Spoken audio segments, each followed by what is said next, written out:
Selamat pagi anak-anak semuanya.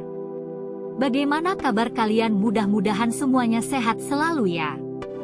Hari ini kita akan memulai pembelajaran tentang keluhuran martabat manusia. Sebelum memulai pembelajaran pertama, jangan lupa untuk selalu berdoa kepada Allah sebelum memulai dan sesudah belajar. Marilah anak-anak kita siapkan hati dan batin kita untuk memulai pembelajaran dengan doa. Ya Allah Bapa dalam kerajaan surga, puji dan syukur kami ucapkan kepadamu ya Tuhan, karena atas berkat dan karuniamu kepada kami serta setiamu yang selalu menyertai kami hingga pada hari ini, sehingga kami masih boleh berkumpul bersama-sama di sekolah kami.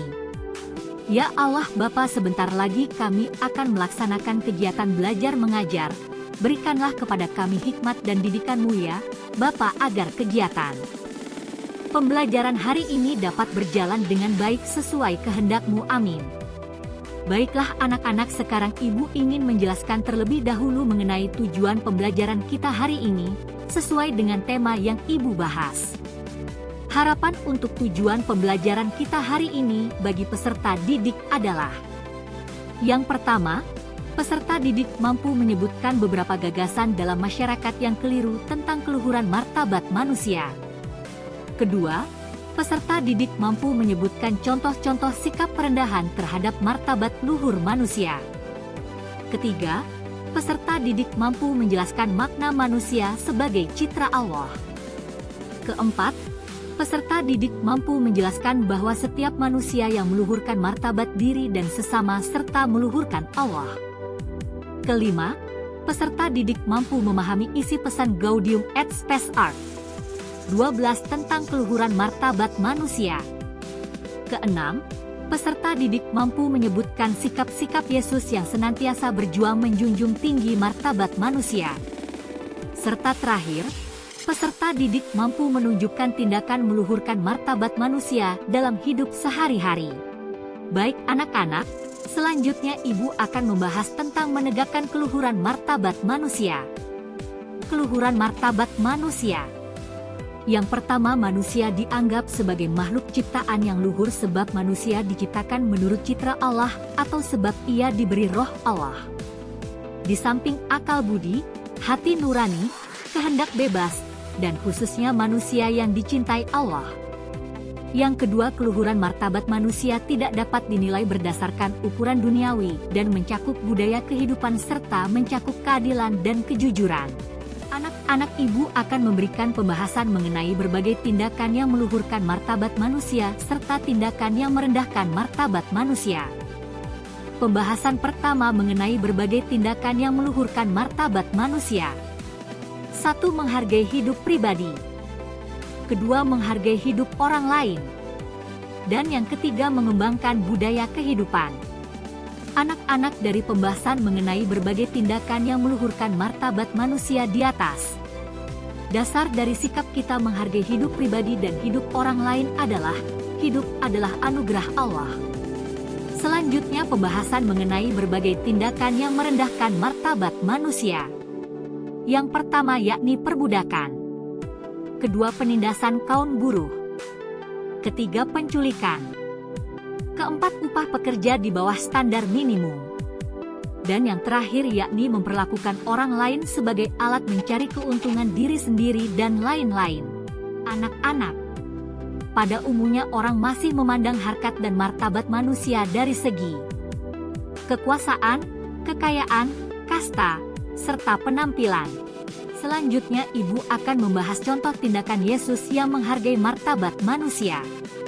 Yang pertama, Yesus memilih para rasulnya dari kalangan orang-orang pinggiran. Mereka para nelayan dan orang-orang berdosa seperti pemungut cukai. Kedua, Yesus menghargai persembahan dari seorang janda miskin. Ketiga, Yesus dekat dan mau bergaul dengan orang-orang yang dianggap berdosa, seperti Zakheus, Maria Magdalena dan sebagainya.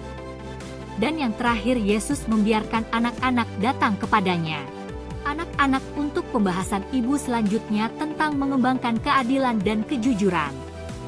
Adil bukan berarti membagi sama rata, bukan juga sesuai dengan kemauan saya, tetapi adil berarti memberikan kepada orang lain apa yang menjadi haknya dan menyelesaikan tanggung jawab kita. Jujur berarti, ucapan sama dengan perbuatan, berkata apa adanya. Ibu juga membahas sedikit mengenai keadilan. Yang pertama, contoh ketidakadilan politik yakni sikap penguasa yang diskriminatif. Kedua, contoh ketidakadilan ekonomi yakni upah buruh rendah, kesenjangan sosial antara orang kaya dan orang miskin. Ketiga, contoh ketidakadilan hukum yakni penyuapan hakim. Dan yang terakhir, contoh ketidakadilan sosial yakni diskriminasi wanita. Anak-anak, pembahasan ibu berikutnya mengenai penyebab ketidakadilan. Penyebab yang pertama yakni keserakahan manusia yang mengambil hak orang lain.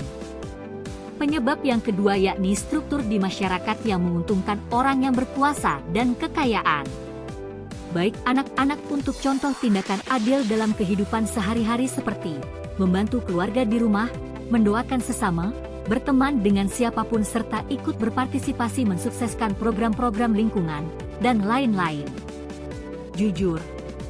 Dan yang terakhir, faktor-faktor penyebab ketidakjujuran yakni kebiasaan berbuat tidak jujur, rasa iri hati, ingin dilihat hebat oleh orang lain, rasa tidak percaya diri, takut, serta gengsi. Anak-anak, demikian materi pembelajaran kita pada hari ini. Ibu harap apa yang ibu ajarkan tadi bisa kalian pahami. Baik anak-anak, sampai jumpa minggu depan dengan materi yang baru. Kita akhiri pembelajaran kita dengan doa penutup. Mari siapkan hati dan batin kita untuk berdoa. Bapa yang bertahta di kerajaan surga, kami hendak memanjatkan puji syukur kepadamu atas berkat dan penyertaan-Mu selama kami belajar tadi. Biarlah apa yang baru saja kami pelajari dapat menjadi berkat bagi sesama dan pada akhirnya memuliakan nama-Mu saja. Ajarlah kami untuk tidak menjadi sombong atau congkak karena hasil belajar ini, dan selalu rendah hati untuk berbagi ilmu dengan sesama. Kami mohon ampun atas segala kelalaian selama belajar tadi. Amin. Selamat siang anak-anak dan sampai jumpa.